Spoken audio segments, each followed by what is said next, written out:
अस्सलाम वालेकुम। किताबुल ईमान में हदीस नंबर 31 आज हम करेंगे। अऊज़ु बिल्लाहि मिनश शैतानिर रजीम, बिस्मिल्लाहिर रहमानिर रहीम, रब्बिश्रह ली सदरी व यस्सिर ली अमरी वहलुल उक़दतम मिन लिसानी यफ़क़हू क़ौली, रब्बि ज़िदनी इल्मा, अल्लाहुम्मा सल्लि अला मुहम्मदिन व अला आलि मुहम्मद। हदथना सुलेमान इब्न हरब क़ाल हदथना शुअबतुन अन वासिल अल अहदब अनिल मअरूर क़ाल लक़ीतु अबा ज़र बिज़बज़ा व इलैहि।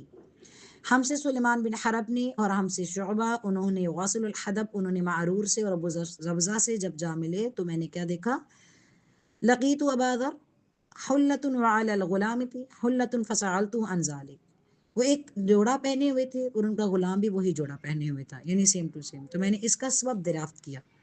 फ़क़ाल इन्नी, उन्होंने मुझसे कहा, सअबबतु रजुला फ़अय्यरतुहु व उम्मिही, कि ये शख्स यानी गुलाम, मैंने इसे बुरा भला कहा था, इसकी माँ की गैरत इसको दिलाई, यानी गाली दी थी। फ़क़ाल अली नबी सल्लल्लाहु अलैहि वसल्लम, तो नबी करीम सल्लल्लाहु अलैहि वसल्लम ने मुझसे फरमाया, या अबा ज़र अय्यरतुहु बि उम्मिही, आपने फरमाया ए अबू ज़र, तूने इसे माँ के नाम से गैरत दिलाई। इन्नका इम्रुउ फ़ीका जाहिलिया, तो बेशक तुझ में अभी तक जहालत बाकी है, ज़माने जहालियत के लोगों की तरह।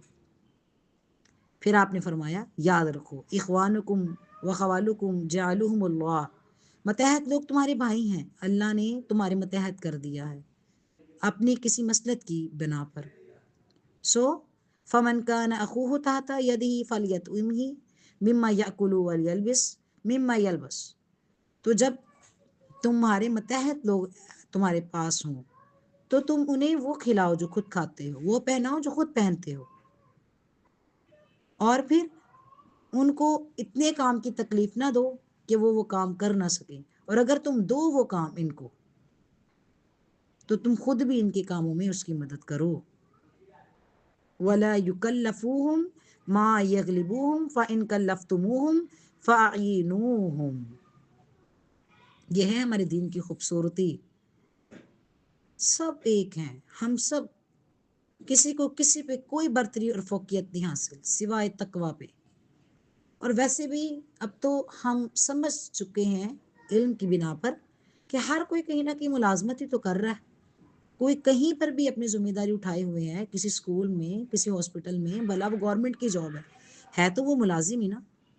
तो ये एक बात है कि जो घर का काम करने वाला है वो ज़्यादा ही मुलाजिम समझा जाता है।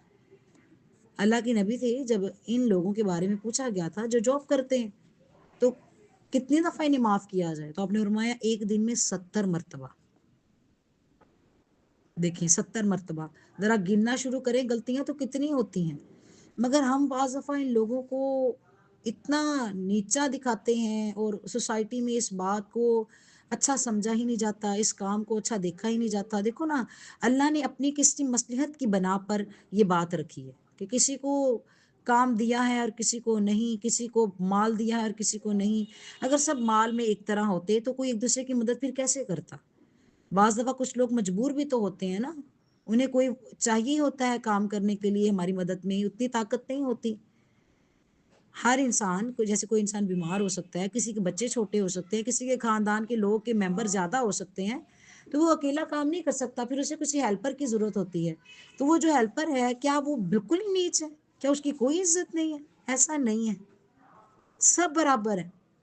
बस अल्लाह ताला ने एक निज़ाम चलाया है दुनिया का।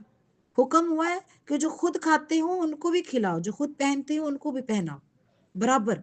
मगर हम देखें जब किसी भी घर में जाते हैं तो जहाँ मुलाजिम होते हैं, देखते ही पता चल जाता है ये मुलाजिम है, कपड़ों से। ऐसे कपड़े तो नहीं हम पहनाते जैसे हम खुद पहनते हैं। और खाने में भी आप देख लें कि आप कोई वीडियो निकाल के देखें, बड़े बड़े लोगों को भी जब किसी होटल में, रेस्टोरेंट में खाना खाते हैं तो जो मुलाजिम या मुलाजिमा होता है उसे तो पीछे बिठाया होता है और वो ऐसी नज़रों से देखते हैं। फिर कोई वीडियो बना लेता है और कुछ डाल देते हैं उधर सोशल मीडिया में और कहते हैं ये देखो भी कितने बेइस लोग हैं। वाकई मुसलमान नहीं है क्या? बुखारी की किताबुल ईमान में हदीस नंबर 31 उनको नहीं पहुंचे? यहाँ देखिए अबू ज़र गफारी, जरा सा डांटा ही था, अपना गाल नहीं उठाया था उन्होंने, यहाँ तक कि ये चाहा कि मुझे माफ कर दें। माफ नहीं ना करेंगे तो कहने लगे मैं अपना गाल नहीं उठाऊंगा जमीन से। चेहरा अपना जमीन पर रख दिया। अल्लाह का डर इसे कहते हैं। और जुल्मुन दूना जुल्म, باپ کے بعد ظلم بعض سے ادنا ہے، یعنی ہر ایک کا ظلم ایک جیسا نہیں ہوتا، کوئی اونچا کرتا ہے کوئی نیچا، یعنی آپ دیکھو کہ جیسے بھی ہم اسی حدیث کو ڈسکس کر رہے ہیں تو کوئی بہت مارتے پیٹتے ہیں ملازموں کو، اور کوئی یہ ہے کہ تنخواہ جلدی نہیں دیتے، اور کوئی یہ ہے کہ کاٹ لیتے ہیں اگر وہ کسی مجبوری پہ چھٹی بھی کر لیں۔ تو ہر ایک نے جس نے جو بھی ظلم کمائے ہیں، کسی کا ظلم کسی کی وجہ سے زیادہ ہو سکتا ہے، کسی کا کم ہو سکتا ہے۔ تو آگے جو حدیث ہے، حدیث نمبر 32، وہ اسی پر قال حدثني بشر قال حدثنا محمد عن شعبة قال عن سليمان عن إبراهيم عن القمة عن عبد الله لما نزلت الذين آمنوا ولم يلبسوا ایمانهم بظلم۔ ہمارے سامنے ابو الولید نے بیان کیا، انہوں نے کہا ہم سے شعبہ نے بیان کی، یہ حدیث دوسری سند ہے، امام بخاری نے کہا ہم سے اسی حدیث کو بشر نے بیان کیا، اور ان سے محمد نے، ان سے شعبہ نے، انہوں نے سلیمان سے، اور انہوں نے القمہ سے، انہوں نے عبداللہ بن مسعود سے رضی اللہ عنہ۔ جب سورت انعام کی یہ آیت اتری کہ جو لوگ ایمان لائے انہوں نے اپنے ایمان میں گناہ کی آمیزش نہیں کی، یعنی گناہ کیا ہی نہیں ایمان لانے کے بعد، تو ہم نے پوچھا اللہ کے نبی یہ تو بہت مشکل کام ہے، ہم میں کون سا ایسا ہے جس نے کوئی گناہ کیا ہی نہ ہو؟ دیکھیے جیسے فکر ہوتی ہے نا عمل کی، وہ پھر ایسے سوال کرتا ہے نا، کیونکہ یہ اعمال ہی تو ہیں جو ہمیں یا تو جنت کی طرف لے کے جائیں گے یا جہنم کی طرف۔ تو صحابہ کو فوراً فکر ہوگی۔ ہم جب بھی کوئی آیت یا کوئی حدیث سنتے ہیں ہم ایسے لاپرواہ ہو رہے ہوتے ہیں جیسے میری بات نہیں ہے، شاید کسی اور کی بات ہے۔ تو اب صحابہ کہنے لگے اللہ کے نبی یہ تو بہت مشکل ہے کہ کوئی ایمان لائے پھر گناہ ہی نہ کرے۔ تو اس پر اللہ تبارک و تعالیٰ نے سورۃ لقمان کی یہ آیت اتاری، ان الشرک لظلم عظیم، بے شک شرک سب سے بڑا ظلم ہے، اس سے بڑا کوئی ظلم نہیں ہے۔ تو جو شرک سے بچ گیا گویا کہ وہ پھر بچا ہی رہا، یعنی اللہ نے اسے معاف کیا۔ اللہ چاہتا ہے تو معاف کر دیتا ہے باقی گناہ، سوائے جس نے شرک کیا، یعنی شرک اللہ معاف نہیں کرتا۔ تو یہاں بات ثابت ہوئی کہ جو ایمان لے آتا ہے نا، اس سے کوئی غلطیاں ہو جاتی ہیں چھوٹی بڑی، اور وہ توبہ کر لیتا ہے، جیسے ابو ذر غفاری سے ہوئی، انہوں نے اپنی اس غلطی کو ماننا بھی اور اپنی اصلاح بھی کی۔ ایسے ہم سے بھی ہوتی رہیں گی، دن بھر میں غلطیاں ہوتی رہیں گی، تو ہم ساتھ ساتھ توبہ کریں گے، کوئی بڑی کوئی چھوٹی یا اس سے بھی چھوٹی غلطیوں کے یا گناہوں کے درجے ہیں نا، جیسے نیکیوں کے درجے ہوتے ہیں۔ تو اللہ تبارک و تعالیٰ نے بات آسان کر دی۔ پہلی بات تو یہ ہے کہ کوئی بڑے سے بڑا گناہ کرے اس کی توبہ کر لے معاف، شرک میں بھی اگر بندہ توبہ کر لے نا زندگی میں تو اللہ معاف کر دیتے ہیں۔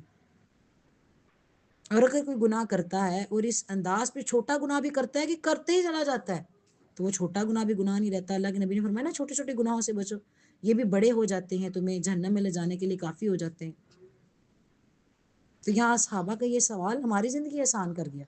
تو اللہ کا یہ جواب فانزل اللہ، تو اللہ نے جواب دیا، دیکھیں ان الشرک لظلم عظیم، کہ سب سے بڑا ظلم تو پھر شرک ہے۔ سبحانک اللہم و بحمدک نشہد ان لا الہ الا انت نستغفرک و نتوب الیک۔ السلام علیکم ورحمۃ اللہ۔